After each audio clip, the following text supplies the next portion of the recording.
Hi everybody, it is April and I'm in my craft room. Today I'm going to share with you the top 5 things that I do to keep my craft space organized and inspiring. After I have had multiple projects going on, I usually have a total mess. And here are some pictures of what I'm talking about.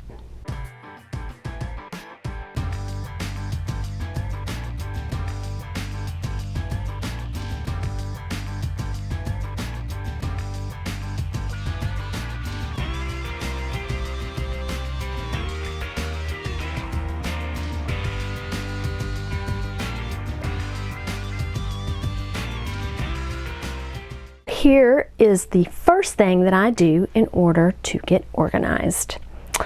I empty all my garbage cans.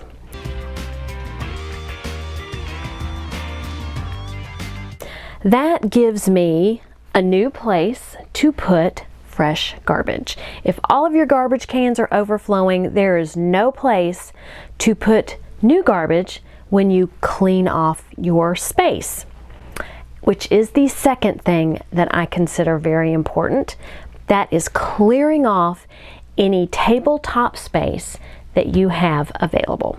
This surface is unworkable right now because I have so much stuff on it.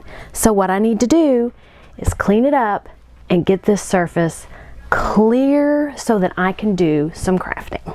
And while you're cleaning up those surfaces, put things where they belong. Don't just throw them off to the side. Put them where they belong so you can find them when you need them again. While you are in the process of clearing your tabletop space, that's when you want to store things together.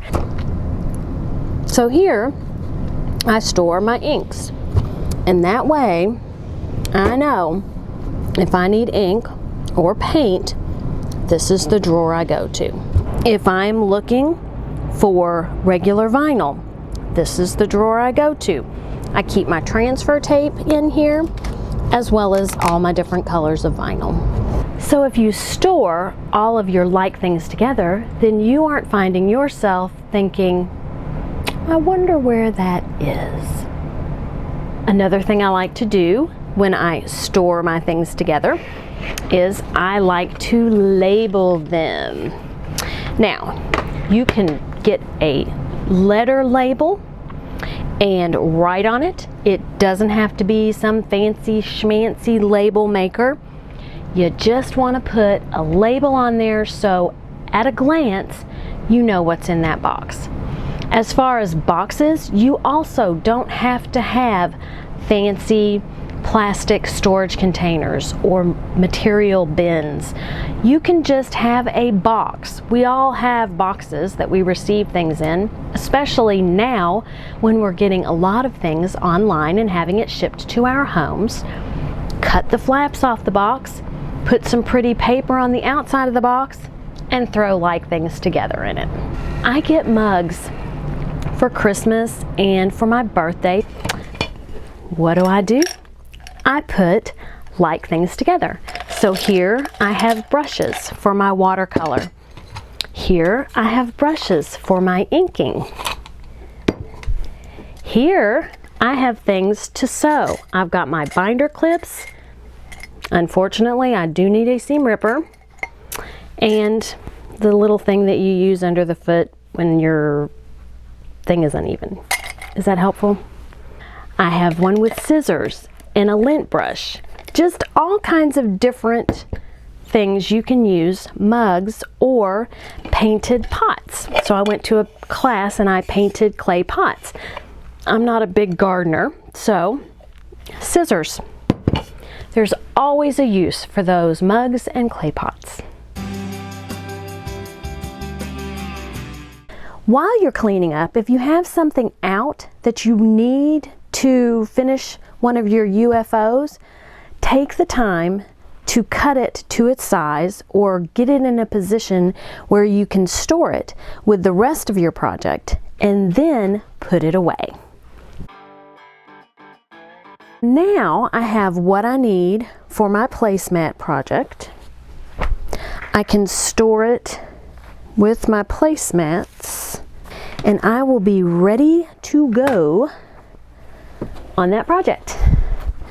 I also have some leftover batting that I'm going to use for another project that I'm working on. So I will store this with that project.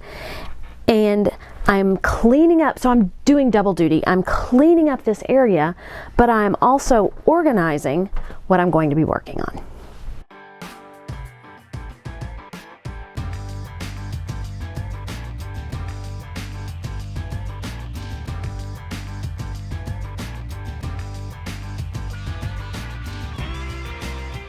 Now, since I am not pressed for time, I have this die cutting machine out and these dies.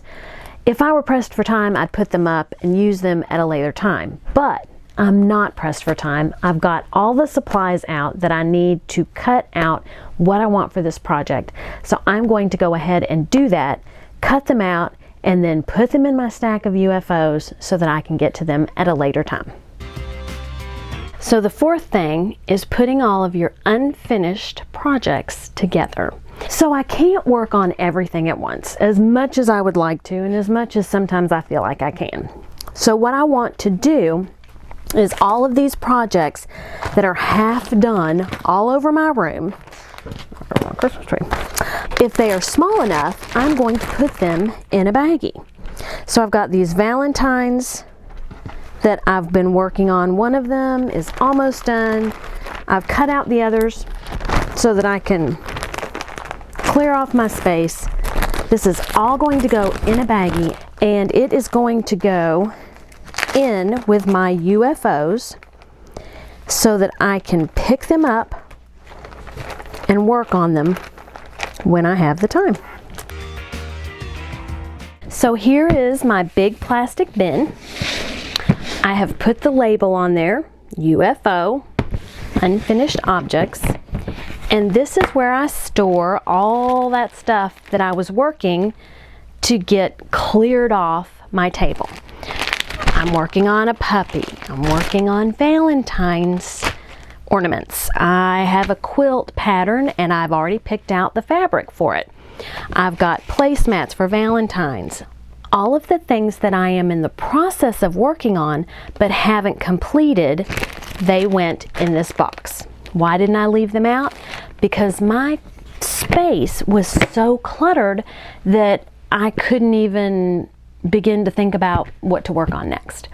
This way, it's all in one place. Whatever I'm inspired to work on, I can go take it out of this box, finish it, and then move on to the next thing, which is probably not what will happen. I will probably start on something new, but a girl can dream.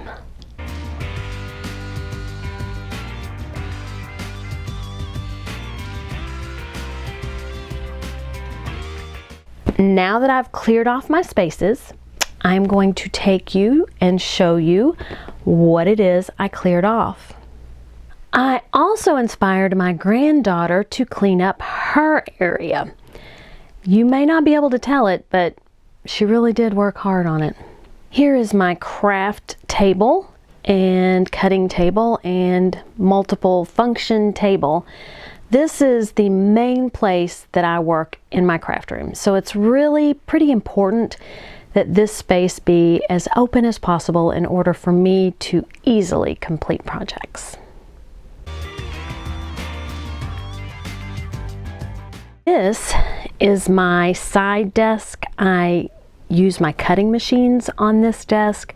I work on cards on this desk, and I look at my computer from this desk. So this area, it isn't quite as neat and tidy because I have things that I use, brushes, scissors, you know. I've got the little roundabout that has tools that I use. But if I can open up space on this table, it is always in my best interest to do so. And this is my space for my long arm. Now I do have that tray and I can move that out of the way easily when I need to quilt a quilt. There were stacks of fabric on this table, and here my granddaughter and I worked on getting these on cardboard. I could roll it out. Yep, okay, so this is what you have to do. Open it up. Okay, I know what I could do.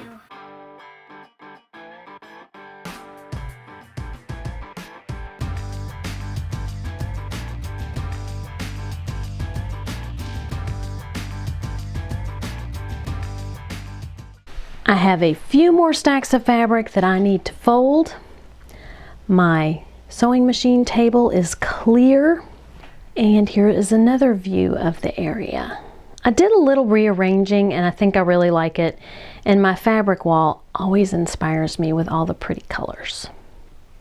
And here is a table that I can fold down to be quite small, and it is in front of my design wall. So if I need to, I can fold both sides down and roll that out of the way. Thank you so much for joining me today. I hope that these 5 tips were helpful and that you can use those to get your craft room back to where it is conducive to crafting and doesn't just clutter your mind because it is cluttered. Please give this video a thumbs up if you enjoyed it. Subscribe if you want to see more crafty videos, including paper crafting, sewing, quilting, cutting machines, and anything else that you might be working on in your craft room. Have a great day, eat a piece of chocolate, and be kind to everyone. Bye until next time.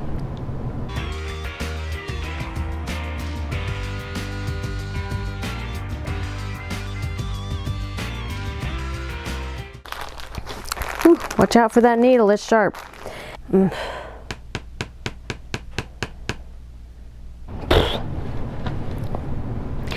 Please yeah,